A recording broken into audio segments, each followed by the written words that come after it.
Ahora sí ya. Perfecto. Hola amigo, este es su espacio, La Otra Caja de Pandora. Con nuestro invitado, que ya lo conocen, los que no lo han visto en el programa anterior, estamos con Ernesto Jiménez.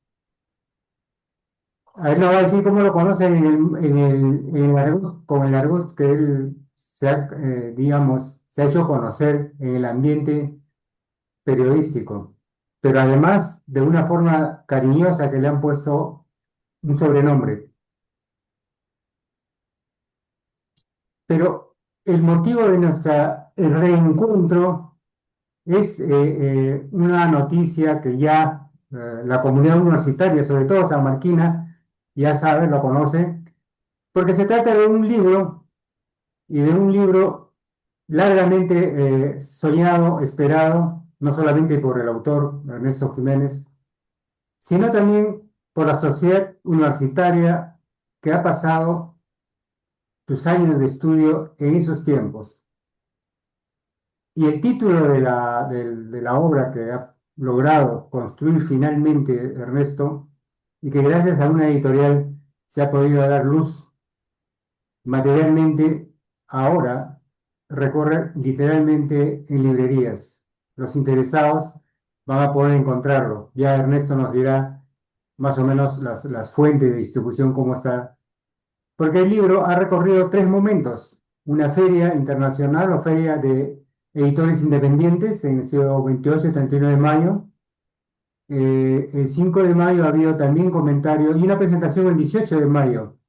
Estos tres momentos nos va a comentar también Ernesto cómo es que digamos, la necesidad de poner opinión a la vista, conocimiento de ciertos sectores sociales, pues hay que reconocerlo. La sociedad peruana no es en general ávida o a la esperanza de ver publicaciones nuevas. Desafortunadamente, los autores, las editoriales tienen que esforzarse en poner al alcance en este caso, los lectores, los potenciales lectores, porque los lectores reales, ávidos de novedades, están buscando, son, como se dice, un ratonero, están buscando en las librerías, a ver que encuentran algo nuevo, ¿no?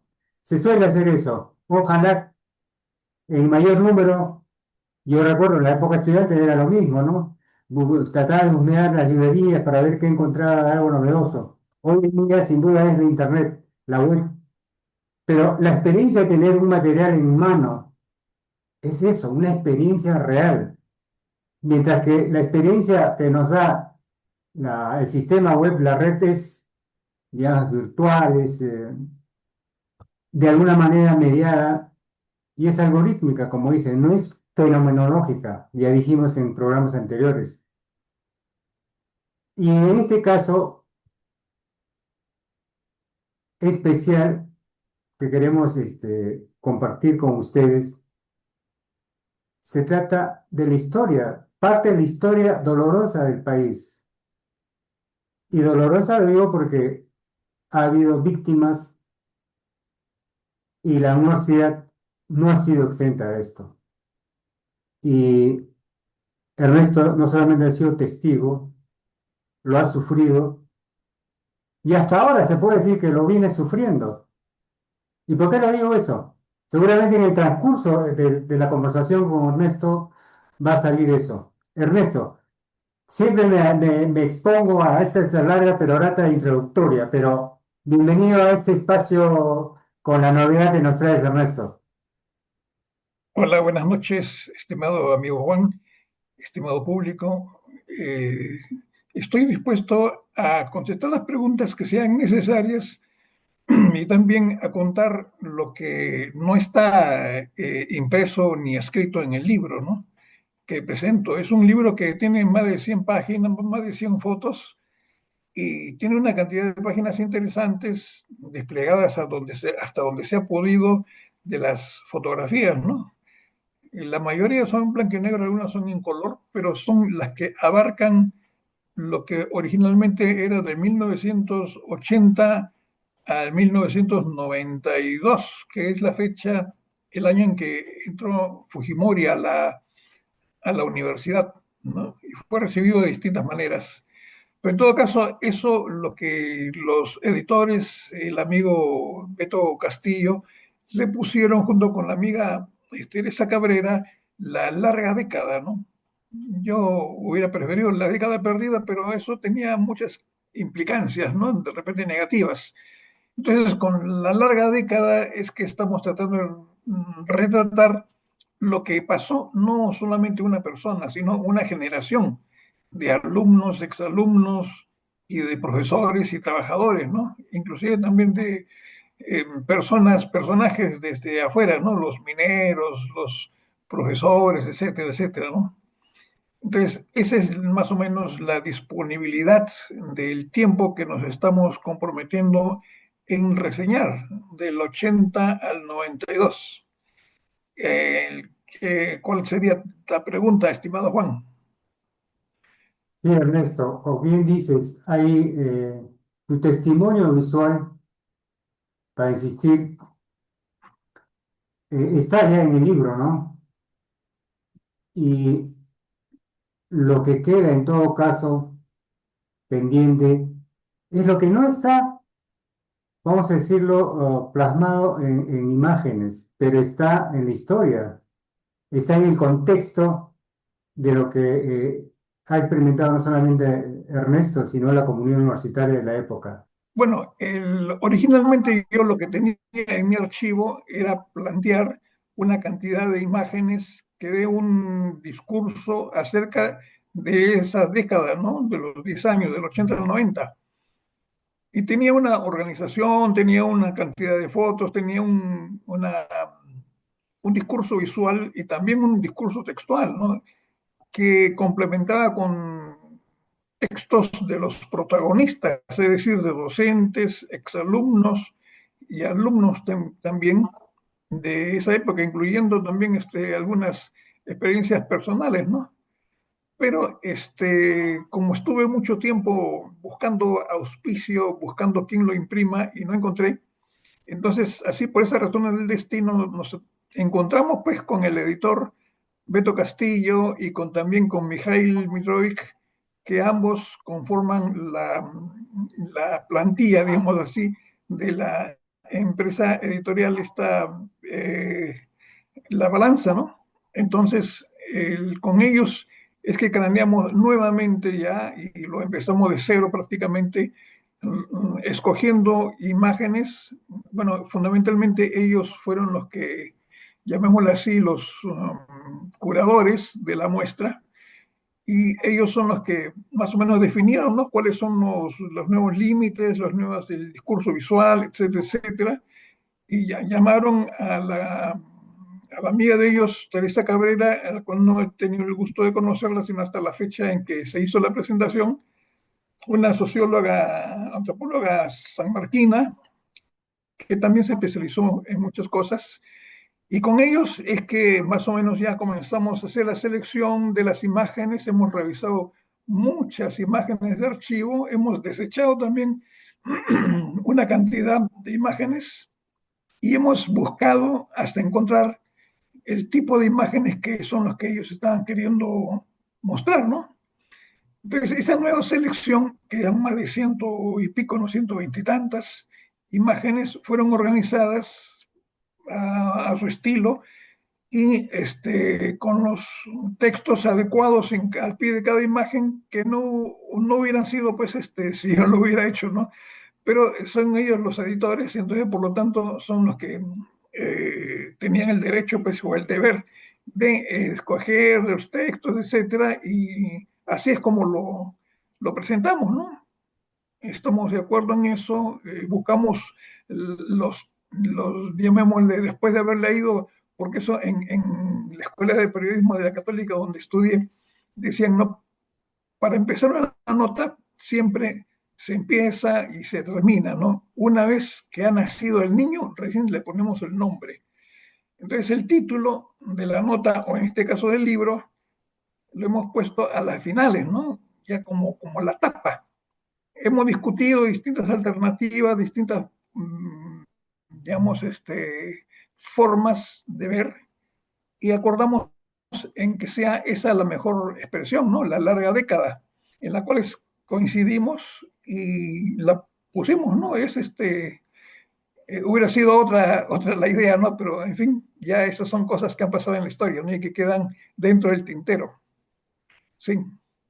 Sí, eh, ha habido un trato especial digamos, de parte de la editorial, por lo que veo, teniendo en cuenta que en estos tiempos hay un y lo bueno también, buen número de editoriales que se aventuran a publicar en forma de libro fotos, historias construidas a partir digamos, de una narrativa visual, ¿no? En este caso, un carácter documental y al mismo tiempo no solamente testimonial en el sentido personal, porque estamos hablando con el resto que ha ejercido el fotoperiodismo, egresado de la Facultad de Periodismo de la Universidad Católica, además que ha hecho radio, y en esos tiempos era no solamente docente en San Marcos y al mismo tiempo ejercía el fotoperiodismo. Por lo tanto, había esa dosis, vamos a decirlo, en su producción, porque no solamente era documentar como una cosa, digamos, fría, sin convicción, digamos, sin intentar estructurar una narrativa. Sin duda eso está. Y parte de ello está en esta primera entrega. Me imagino que con tanto material que tiene Ernesto, creo que ni él mismo sabe el número de negativos, de películas, de slides que debe tener en su archivo personal. Gracias a ese esfuerzo personal podemos tener para la memoria actual de esta generación que no ha vivido esa época, precisamente a partir de esta publicación. Ernesto, ¿y qué recuerdas, aparte de, digamos, ya de ser docente, pero el contexto en el que te sientes más en riesgo, vamos a decir, con el ejercicio de tu misma dedicación docencial en San Marcos?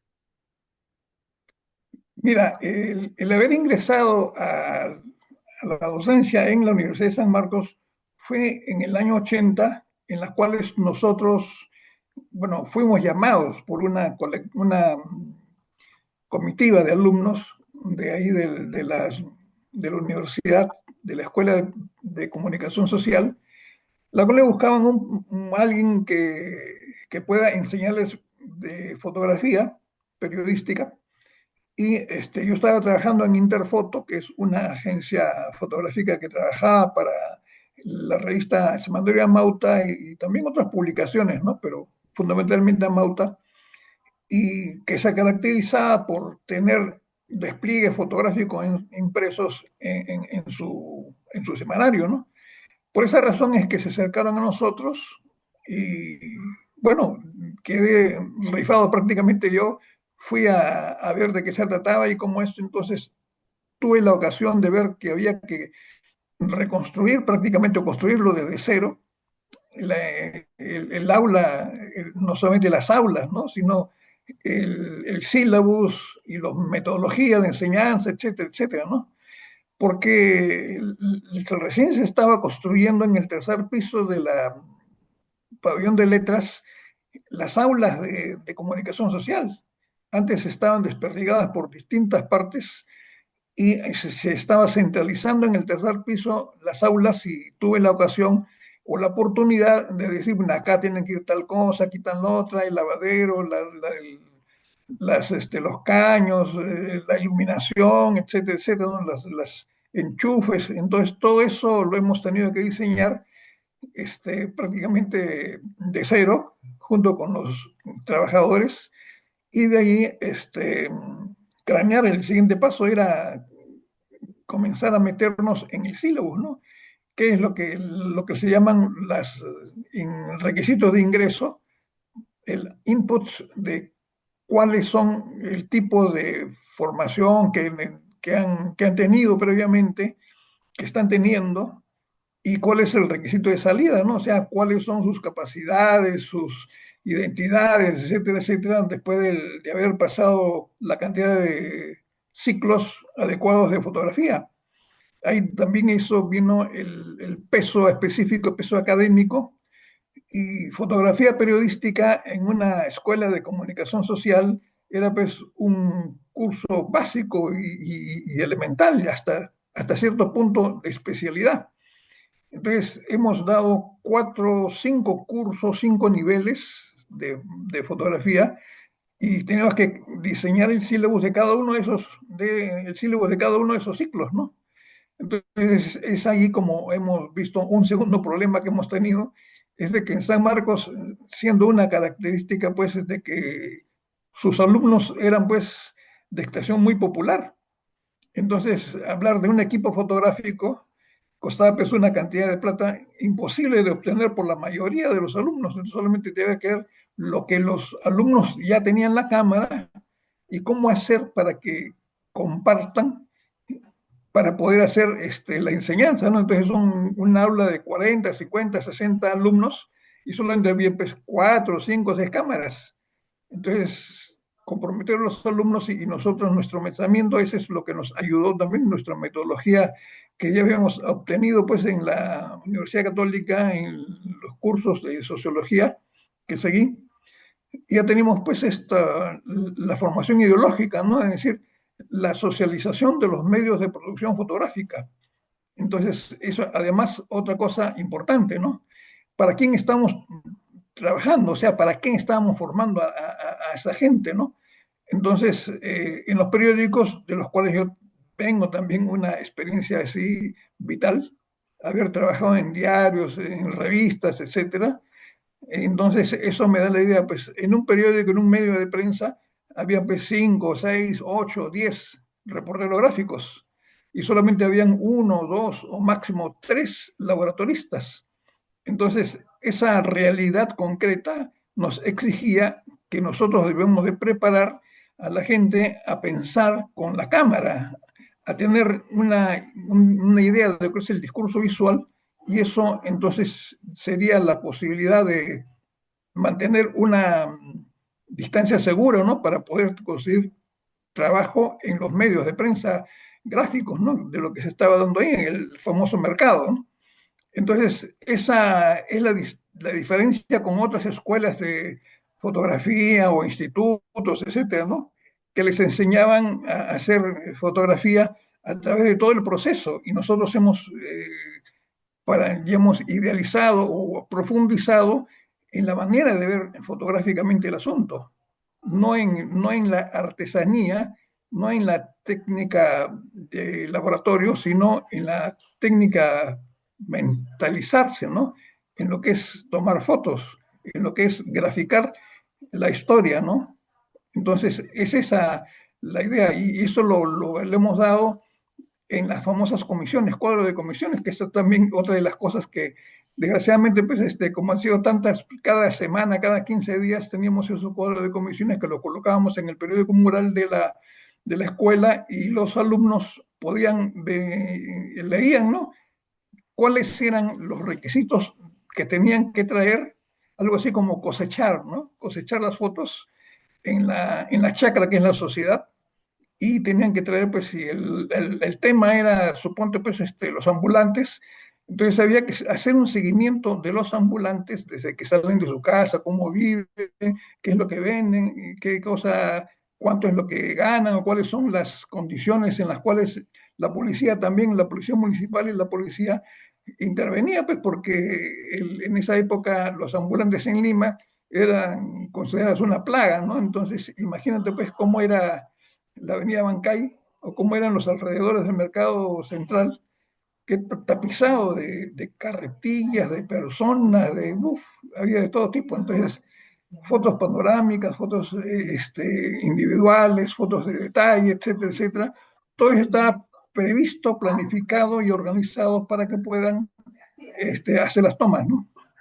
Esa es más o menos la dinámica, digamos, que hemos seguido para poder hacer este, el curso de fotografía periodística.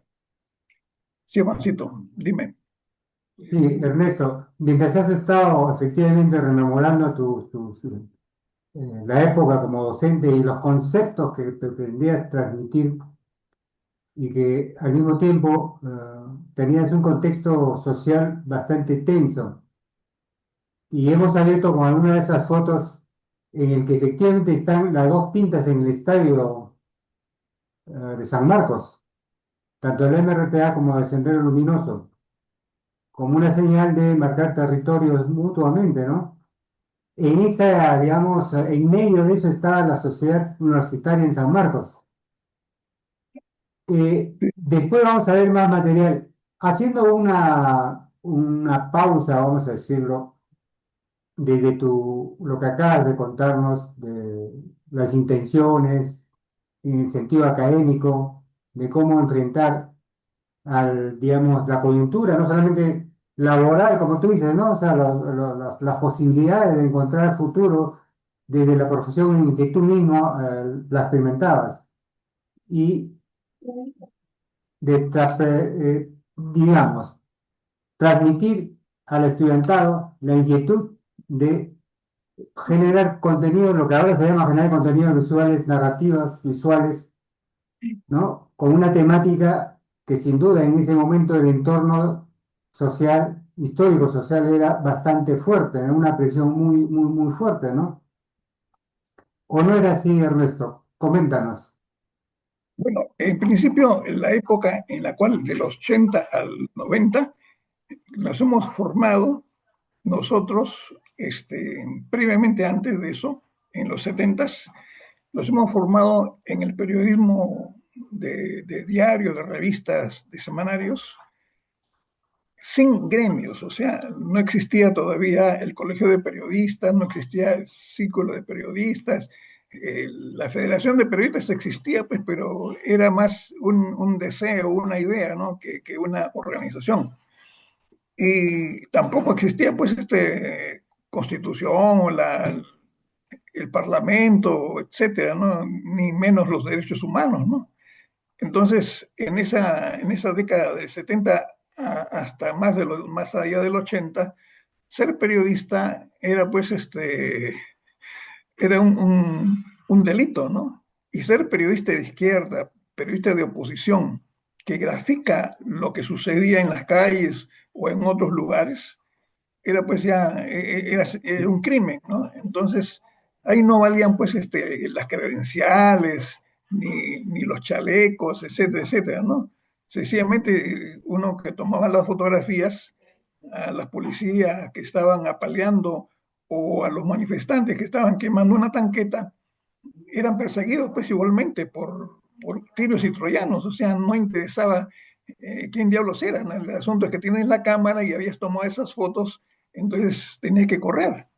Y a eso se agregaba pues a los choros simples, ¿no? Los que buscaban sencillamente apropiarse de un equipo fotográfico como herramienta porque es valiosa y entonces tenemos que correr en muchas direcciones y tener también el talento de poder hacer las tomas por lo bajo, digamos, sin despertar muchas sospechas. Entonces, esas experiencias que solamente las puede adquirir un periodista en ejercicio, ¿no? En los medios, fue trasladada así dosificadamente a los alumnos jóvenes que puedan estar preparados para esos experiencias.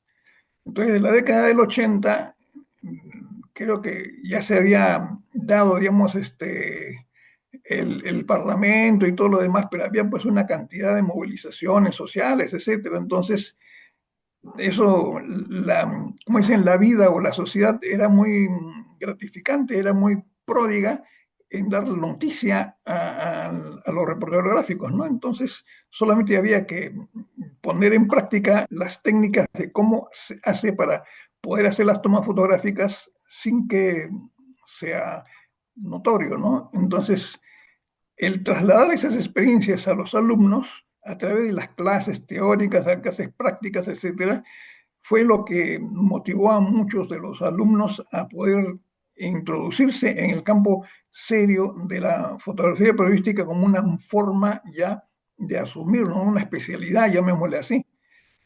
Y eso, en esa época, la televisión y el periodismo fotográfico eran carreras distintas, ¿no? No había, llamémosle, vasos conductores.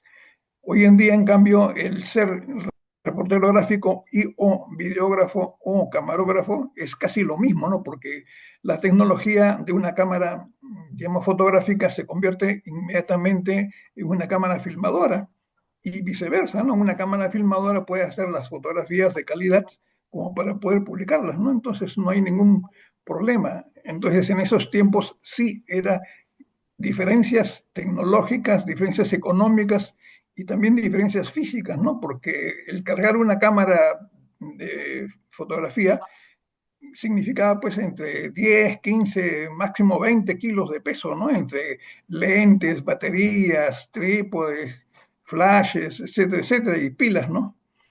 Y una cámara filmadora pesaba pues más de 30 kilos, ¿no? Y había que cargarla al hombro y compartirla con el asistente, ¿no? Entonces, eran dos especialidades diferentes que hoy en día se dan juntas y reunidas, ¿no? Ha pasado 40, 50 años de eso y ya vemos otras formas de enseñanza también, ¿no? Entonces, pero el asunto era de que por ahí también saqué un primer libro que era necesariamente obligado porque a los alumnos había que introducirlos en la tecnología de la cámara fotográfica, ¿no? Cuáles son sus, digamos, las velocidades, el diafragma, los lentes, las técnicas de cómo se carga, cómo se descarga, etcétera. Entonces, saqué un primer libro de técnicas fotográficas básicas. Entonces, era para los alumnos que por primera vez agarraban una cámara y tenían que manejarla, ¿no? Entonces, desde ahí, con esa ayuda de esa cámara, con la ayuda de ese libro, es que hemos podido seguir enseñando muchas cosas, ¿no? Pero también con la técnica, ¿no? de hacer.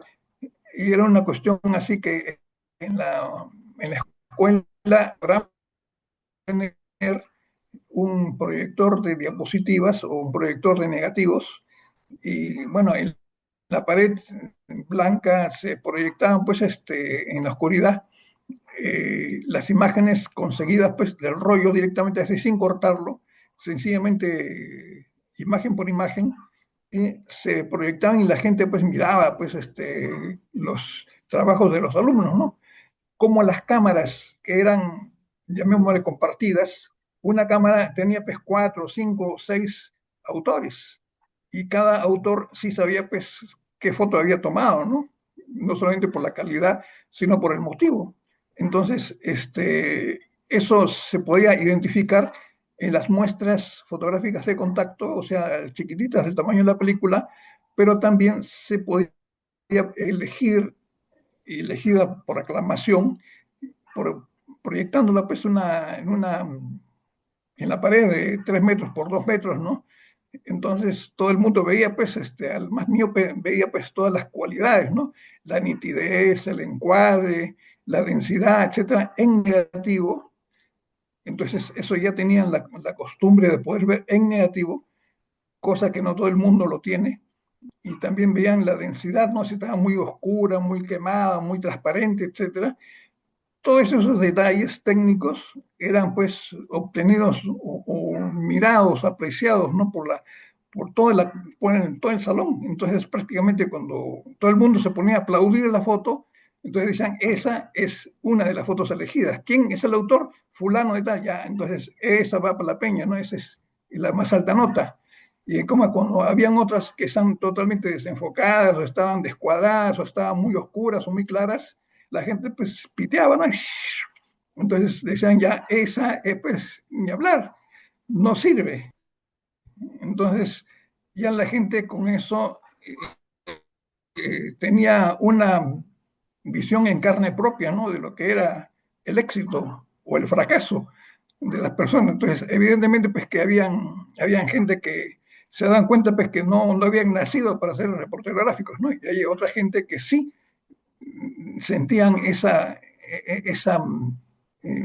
cosquilleo en la piel y en el corazón como para poder mejorar cada vez más y hacer fotografía en toda la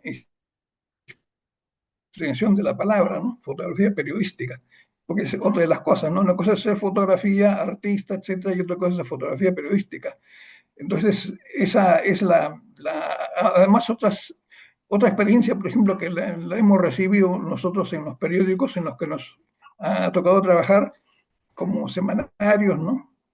Que la nota, una buena nota, es decir, una buena nota escrita, necesita tener una buena foto.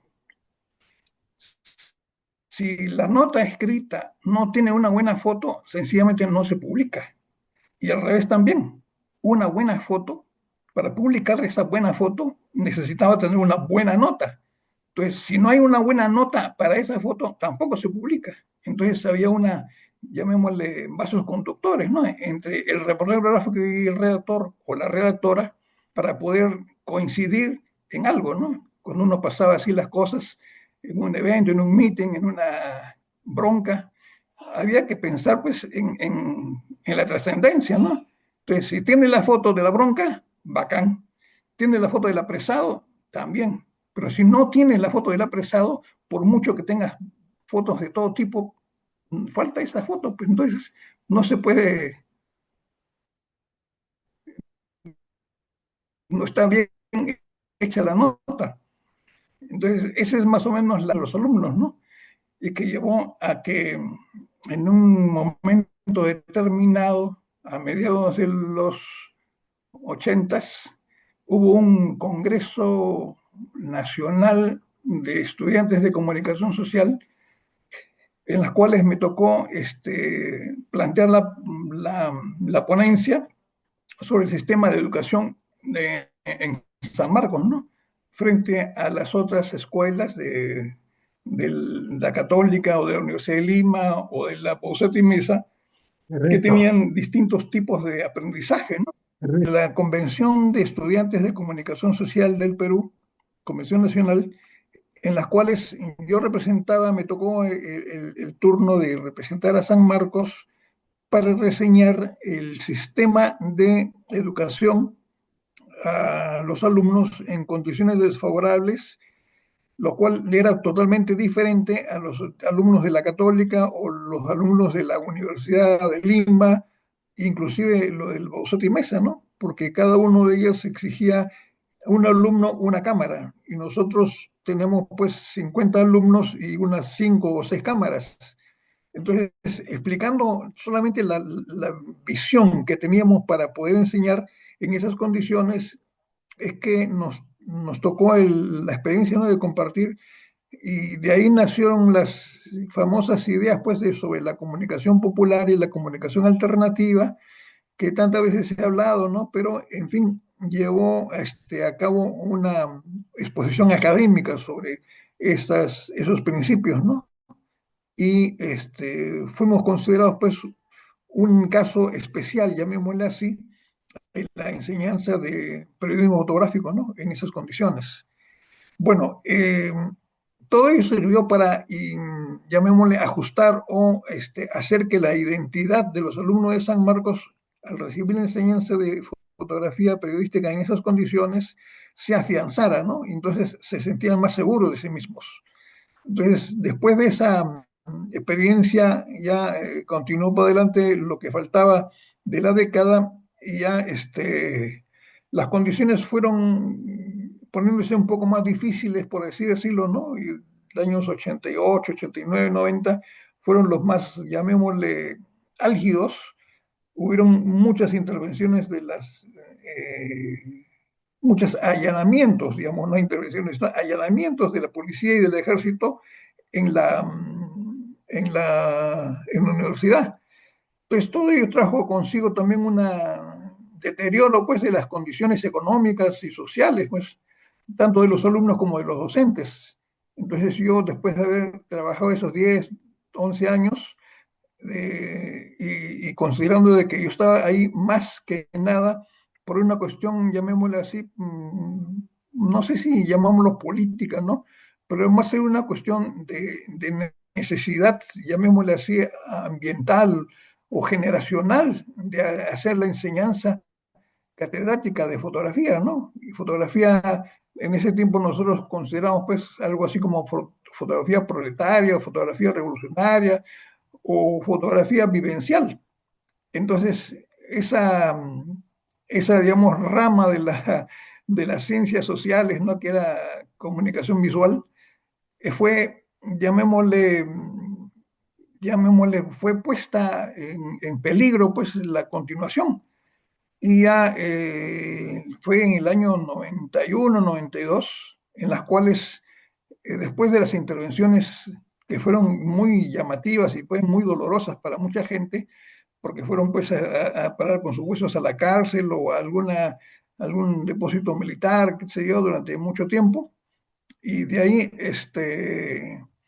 salimos pues una generación de personas, porque no realmente eran docentes, también eran alumnos, eran trabajadores, etcétera, ¿no? Y hasta los familiares, salimos, llamémoslo así, fortalecidos con una experiencia muy especial. Y bueno, yo ya decidí a ver, qué iba a pasar cuando, y con Fujimori fue al campus universitario. Entonces es allí donde hemos visto, pues, dije, aquí va a haber problemas. Entonces estuve con la cámara en ristre para ver cómo es que iba a suceder eso. Pero las generaciones de nuevos alumnos y alumnas lo recibieron con aplausos, con flores, con besitos. Entonces yo dije, pues, hasta aquí nomás llego yo, para en el mundo que aquí bajo yo. Y hasta ahí nomás llegué, ¿no? Ya en el año 91, 92. Y mi relación con la Universidad de San Marcos ya no fue docente, sino como periodista, ¿no? Las veces que regresaba allí han sido para poder cubrir la noticia, ¿no? No precisamente para enseñar. Hasta ahí llegué. Entonces, y es otra experiencia también la que ha quedado, pues, la imagen que estamos viendo, si es que es la misma pantalla que estamos teniendo, es la época de la construcción del tercer piso del pabellón de comunicación social. Entonces ustedes están viendo de que estaban todos los instrumentos de construcción estaban allí, fueron lo que se dieron. Entonces es ahí donde hemos considerado, esto debe haber sido en el año 80 o 81 a lo más, ¿no? Y ahí donde se lee perfectamente el pabellón de periodismo Javier Heró, ¿no? Es la época, y la gente que estaba estudiando ahí son de las bases 7 9 y 80, 7 8 7 7, que son los más antiguos, ¿no? Sí. Ernesto, ¿me escuchas? Te Sí, sí, te pregunto, ¿ese evento académico es una atención, digamos, que vivía Latinoamérica cuando todavía era saliendo de la Guerra Fría? la Guerra Fría, ¿te refieres a la Guerra Fría entre Estados Claro, Unidos y Rusia? claro, en el sentido de que todavía había una fuerte presión ideológica digamos, internacional, ¿no? De Rusia, China, Mira, más o Estados menos Unidos. la época en que se dio ese evento fue más o menos 1984, 85, 86, por ahí. Entonces, ubícate, pues, en el 89 cayó el muro de Berlín, la perestroika y todo lo demás, ¿no? Entonces, fue antes de eso, ¿no? Y llamémosle un punto de vista así, que fue, fueron pues, bastantes problemas que hubieron, pues, ¿no? Bastantes problemas que hubieron en términos de subsistencia, ideología, de prensa, etcétera, etcétera, ¿no? Entonces, sí hemos llevado a cabo esas experiencias en medio de toda una batahola llamémosle así, de enfrentamientos políticos, ideológicos y sociales, ¿sí? Hay algo que quiero preguntarte, Ernesto, y seguramente los que ven el programa intuirán. Tú cuando dices, hay algunos alumnos que no son para ser reporteros gráficos, no hacer fotoperiodismo. Eh, ¿Cómo es que defines eso? ¿Cómo percibes que un estudiante no tiene ese, vamos, perfil? o en todo caso, lo adecuado sería preguntarte cuál es el perfil para aquel estudiante que apuesta a ser fotoperiodista. Bueno, en principio, no todo el mundo está en condiciones físicas y psicológicas de sostener una cámara y mientras hay una bronca con bombas lacrimógenas o con palos, piedras, etcétera, se atreve pues a ponerse en el medio para poder hacer clic, clic, clic y salir vivo, indemne y correr, pues, ¿no? Porque si no lo pescan a uno. Entonces, hay gente que no tiene, llamémosle, esa personalidad para poder enfrentar ese tipo de situaciones. Así como no todo el mundo puede ser bombero, no todo el mundo puede ser salvavidas, no todo el mundo puede ser policía, ¿no? Se necesitan ciertas categorías psicológicas, psiquiátricas, físicas y necesariamente una personalidad especial. Entonces, esas son las primeras características, ¿no? Agarrar una cámara, manipularla, no olvidarse, no cometer un error y seguir. En ese tiempo no había pues cámaras automáticas, ¿no? O sea, todo lo tenía que calcular el fotógrafo. Entonces, esa es la diferencia también, en que tenga la capacidad para poder asumir, llamémosle así, todas y cada una de las características de los, llamémoslo, de los parámetros de la fotografía general y poder aplicarlas en el terreno para cada caso, ¿no? ¿Qué cosa es una bronca? ¿Qué cosa es un acto de piedad? ¿Qué cosa es el dolor? ¿Qué cosa es la vida? ¿Qué cosa es la muerte? Imagínate, a mí me ha tocado pues viajar hasta Ayacucho, a las fosas comunes, ¿no? Y compartir con los familiares el desenterramiento de esos seres, ¿no? Y si uno no tiene el estómago suficiente, ni tampoco el ánimo, como para poder ver esas cosas muy de cerquita, olerlo inclusive, entonces, pues, no todo el mundo tiene esa condición, pues, ¿no? No podemos exigirle a un reportero, a una persona que es más un artista que un periodista, para poder, llamémosle, compartir el sufrimiento, ¿no? Con la gente.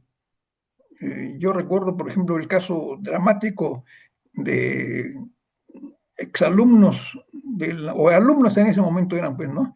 Alumnos de la Escuela de Comunicación Social que tuvieron que viajar a un evento armado que hubo ahí donde hubo pues cualquier cantidad de muertos, 50, 60 muertos en Los Molinos, en Junín, y en las cuales pues los muertos eran pues conocidos, porque eran conocidos de las distintas tiendas políticas, ¿no? Entonces, y hacían, eran pues el redactor y el reportero gráfico.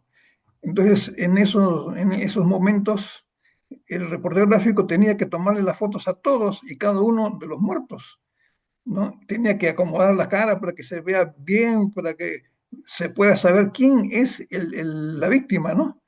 Entonces, lo que me decían los laboratoristas, ¿no? Las primeras fotos que salían pues en un rollo de 36, las dos, tres primeras eran movidas, desenfocadas, descuadradas, pero a partir de la cuarta, quinta, sexta, ya eran pues mucho más nítidas, ¿no?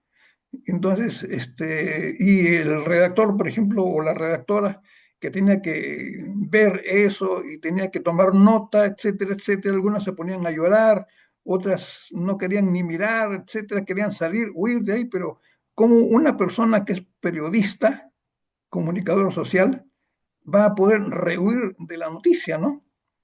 Esas son, llamémosle, características inherentes de la sociedad, inherentes del profesional de la información.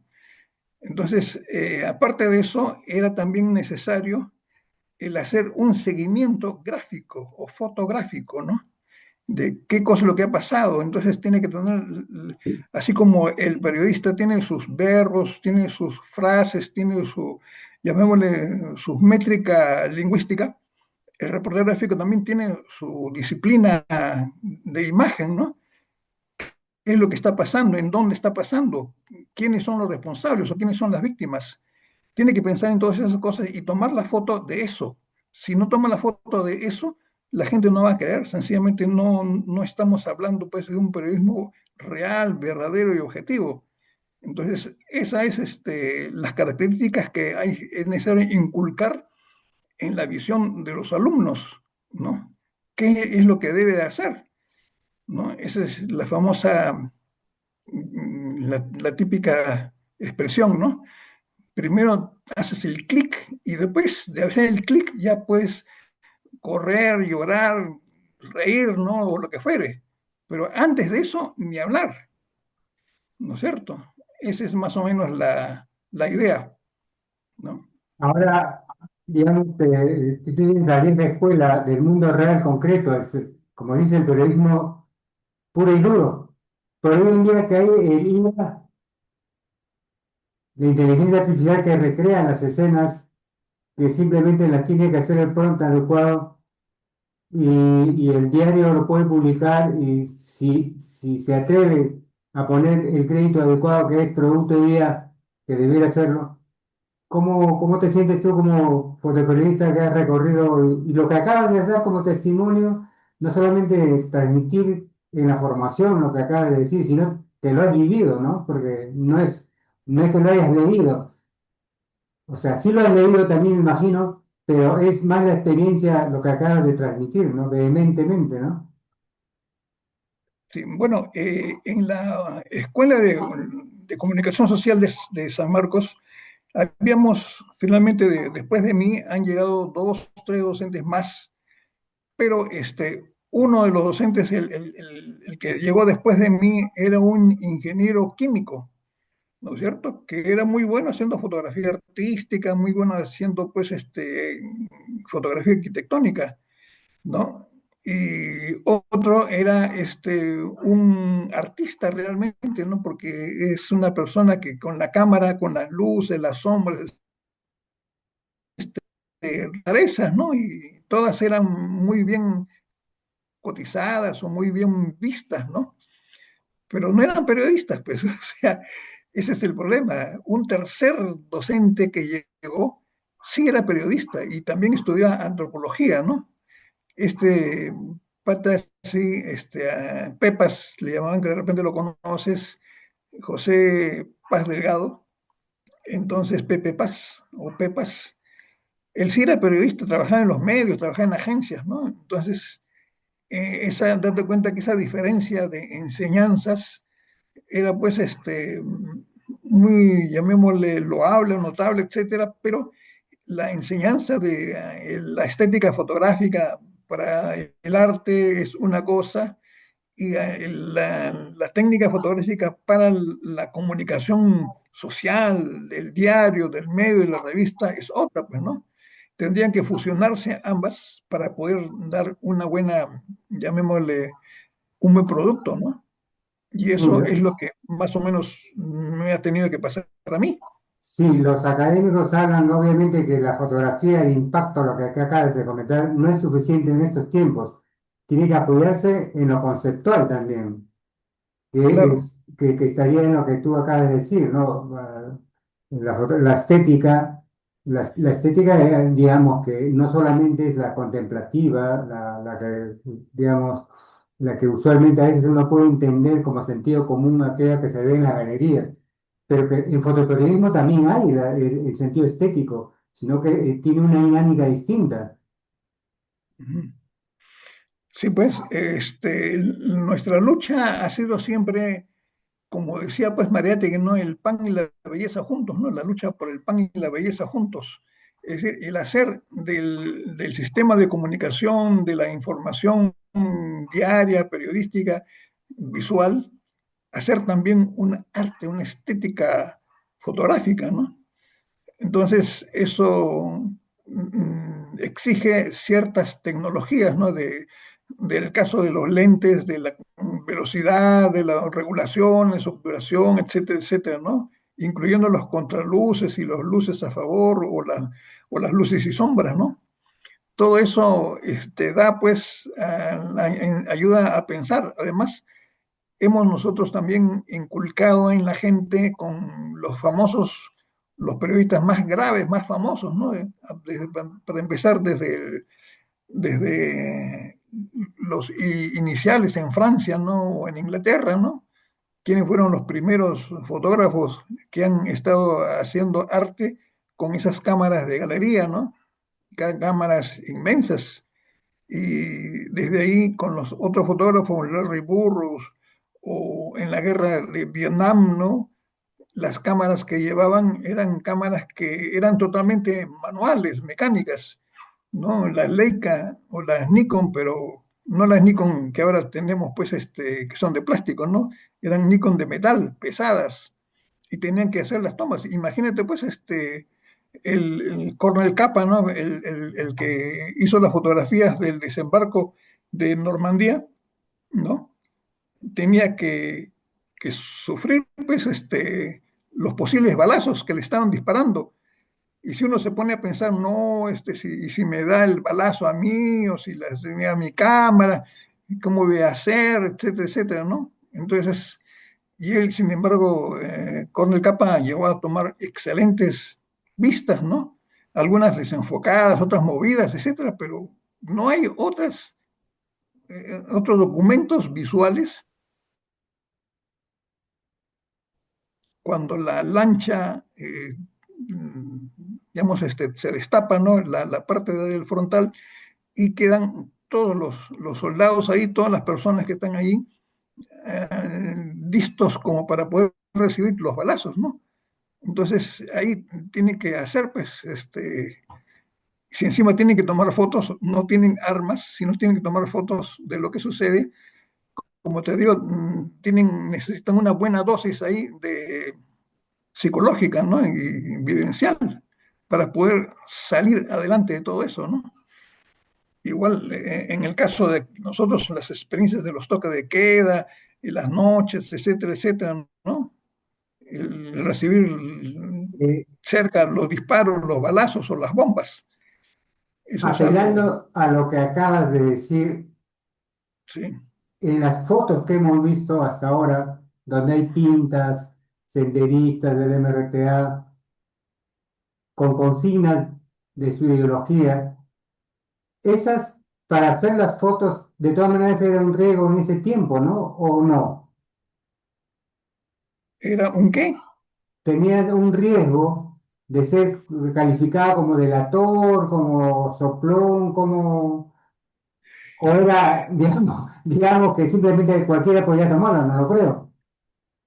Bueno, en principio cualquiera puede tomar, pero el asunto es que tenga el coraje para hacer las tomas, ¿no? Y superar eso de que, por eso es de las cosas, ¿no? Como yo, así era ¿cómo se puede decir? La experiencia, que la cámara es como un instrumento, como en la policía tiene la pistola, ¿no? Uno nunca debe sacar la cámara, la policía nunca debe sacar la pistola, desenfundarla, si es que no tiene previamente en la cabeza qué cosa es lo que va a tomar, desde dónde lo va a tomar, con qué regulación lo va a tomar, con qué lente, etcétera, y en qué momento. Entonces, el hacer la toma fotográfica no le debería de durar más de segundos, ¿no? 20, 15, 30 segundos es mucho, ¿no? Sencillamente clic, clic, clic y ya está. Y nadie se da cuenta, nadie tenía nada que decir, ¿no? Ahora si uno se va a poner acostadito, ¿no? Para que este lado mejor para allá, mejor este de aquí, ay, sí lo pescan, pues, y le dicen, ¿qué haces acá? ¿Quién eres tú? ¿De dónde vienes? Y eso no solamente llamémosle, los políticos del Sendero, del MRTA, también la policía, o también la policía sin uniforme, ¿no? O sea, lo que se llaman, pues, Inteligencia. Servicio de los, inteligencia. claro, servicio de inteligencia, ¿no? Entonces, eso es uno quedaba expuesto a todos esos peligros. Por eso yo decía, pues, primero tienen que calcular cuánto es lo que capta, qué porción de la realidad capta su lente, el lente que tienes, angular, tele, zoom, etcétera, ¿no? ¿Desde dónde se tiene que poner? Entonces, todo eso es una cuestión intrauterina, o sea, desde adentro, sin necesidad de sacar nada, sencillamente con calcularlo con la cabeza, con la vista y de ahí tratar de ver qué cosa es lo que va a hacer, ¿no? ¿Qué regulación tiene que poner? ¿Qué velocidad? ¿Qué diafragma? ¿No? Igual el enfoque, etcétera, porque como te digo, todas esas cámaras de esa época del 80 no eran pues automáticas y si habían cámaras automáticas, esas son las que tenían pues los de la Universidad de Lima o la Católica, ¿no? Los Sí, de, los de Bosate no necesariamente tenían esos, tenían semiautomáticas, ¿no? Y lo hablamos que, también del motor, Ernesto, no todos tenían cámara de motor. sí, lo que acabas de decir me estimula a compartir lo que yo a veces digo, ¿cómo estableces primero, o con lo que acabas de decir, ¿no? Primero tengo que tener en la cabeza lo que voy a hacer antes de sacar mi arma, pues diría el policía o el fotógrafo, para sacar la cámara en esas condiciones, en las condiciones donde puedes ser expuesto y ser víctima de la reacción de los que se sienten mostrados, ¿no? De los que se sientan tocados. Esto es lo que se llama, o lo que digo, establecer un vínculo emocional, ¿no? Porque hay que establecer un vínculo con el objetivo a fotografiar. Y de esa manera, pues, lo que tú acabas de decir, ¿no? Rápidamente establecer el campo de visión de dominio que yo tengo, ¿no? Y el tiempo suficiente que puedo, digamos, aprovechar para hacer las tomas. Estamos hablando, para los que no saben, en tiempos de terrorismo, donde uno podría ser, digamos, reportero, sí, pero como dice Ernesto, no cualquiera podría ser enfrentarse o entrar a un escenario de ese tipo, o simplemente aparecer en un escenario sin proponérselo, ¿no? Porque en esos tiempos una violencia se desataba inesperadamente y en el lugar de repente menos esperado, un coche bomba, un apagón, ¿no? Era complicado en esos tiempos. Y aún así, el reportero tenía que llevar, como tú dices, la foto. Si no, ni comentarlo, ni contarlo. ¿O no? Bueno, sí, las técnicas tenían que adaptarse a la realidad concreta, pues, ¿no? Y si es que uno no tenía consigo toda la tecnología, tiene que fabricarla con sus propios medios, ¿no? En la presentación, la, la profesora o la antropóloga, socióloga Teresa Cabrera hablaba pues que las fotografías que se habían tomado ahí eran unas tremendas fotografías aéreas, panorámicas, etcétera, ¿no? Pero en esa época de los 80, para empezar, no existían drones, solamente existían camiones, árboles, azoteas y escaleras, ¿no? Entonces, no eran pues fotos aéreas, ¿no? Sino eran fotos sencillamente panorámicas, de las más simples, ¿no? Entonces, las cosas que nosotros como reporteros íbamos pues, premunidos de un equipo limitado y teníamos que fabricar, pues, en qué árbol nos trepamos, en qué camión nos subimos, en el techo de qué oficina tenemos que salir o por qué balcón. Y teníamos que poner en práctica todo eso en breves segundos, ¿no? Tocar las puertas adecuadas o trepar así impunemente las rejas o las escaleras, ¿no? De donde sea, para poder hacer la toma fotográfica desde arriba, ¿no? Y salir disparados inmediatamente, ¿no? Para alcanzar la movilización o la marcha, ¿no? Entonces, esas cosas hoy en día ya no son necesarias, ¿no? No son tan heroicas. Tú Eh, tienes el dron y el dron desde inclusive, ¿no? Desde tu silla de ruedas puedes hacerlo desde tu auto, ¿no? Hacer las movilizaciones y nadie se va a enterar. Entonces, es esa la diferencia de los 80 a los años del siglo XXI. Sí, Aprovecho eso último, lo que acabas de comentar. Eh, ¿Cómo es que nuestra antropología, nuestra condición natural de percibir el mundo ha cambiado con la tecnología? ¿O cómo lo estamos asumiendo, ¿no? Y yo recuerdo una vez me encargaron de hacer unas fotos para un hotel y la persona encargada que me guiaba me dijo, mira, yo quiero las tomas desde la perspectiva habitual de la persona que va a ver la habitación, ¿no? Nada de que por aquí, no, no, no, quiero la visión en el nivel, la altura de una persona normal, convencional. Y cuando hablamos del dron y otros, digamos, instrumentos que la tecnología permite hoy en día, en realidad este es una simulación que la hemos asumido, incluso, digamos, es fuente emocional muy, muy, muy potente, ¿no? La posibilidad de tener acceso a imágenes que antes era pues impensable, como tú dices, si era la panorámica, era la azotea, el techo, eras el dron humano, vamos a decirlo, tenías que simular lo que hoy en día fácilmente lo hacen con un dron, pero antes, como tú acabas de recordar, había que buscar altura, no importa cómo, pero lo tenías que hacer, porque eso exigía la cobertura, la forma que tenías que expresar o visualizar periodísticamente lo que estabas viendo, ¿no? Decías, Sí, esto merece una panorámica, ¿no? Se ve mejor desde no, no arriba. sé. Eh, Mira, otra de las cosas que en ese tiempo no existía era el Photoshop.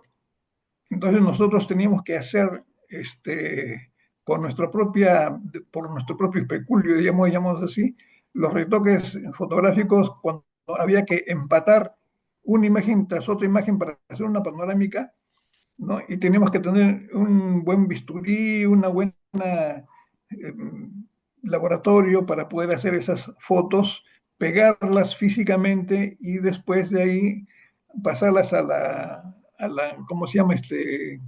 A la imprenta, ¿no? Entonces, hoy en día tenemos una serie incluyendo la inteligencia artificial, ¿no?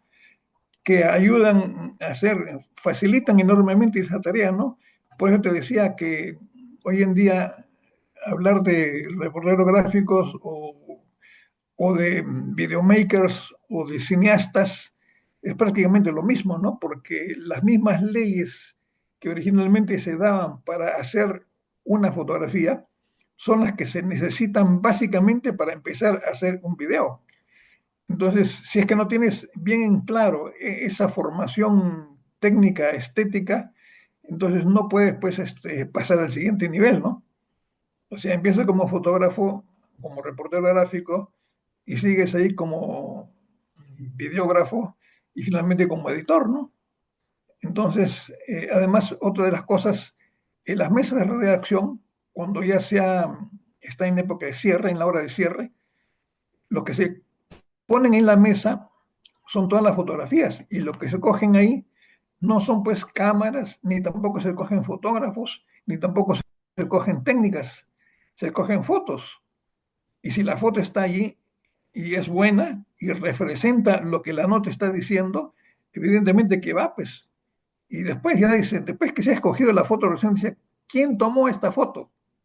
Entonces, fulana, futano, ¿no? Entonces, recién ahí es que uno se da cuenta, ¿no? No va a decir, a ver, tráeme toda la foto de fulano y tal.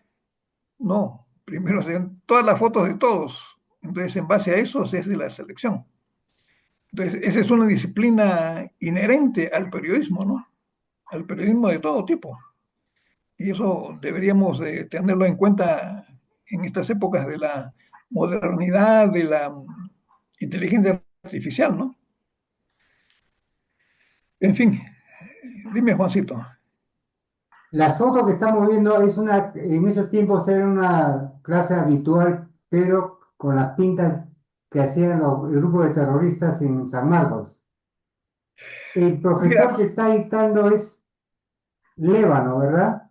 nosotros, menos la época que nosotros estamos ahí, no hablamos de terroristas, ni tampoco de delincuentes, ni de esto, ¿no? Hablamos sencillamente de los compas o de los martacos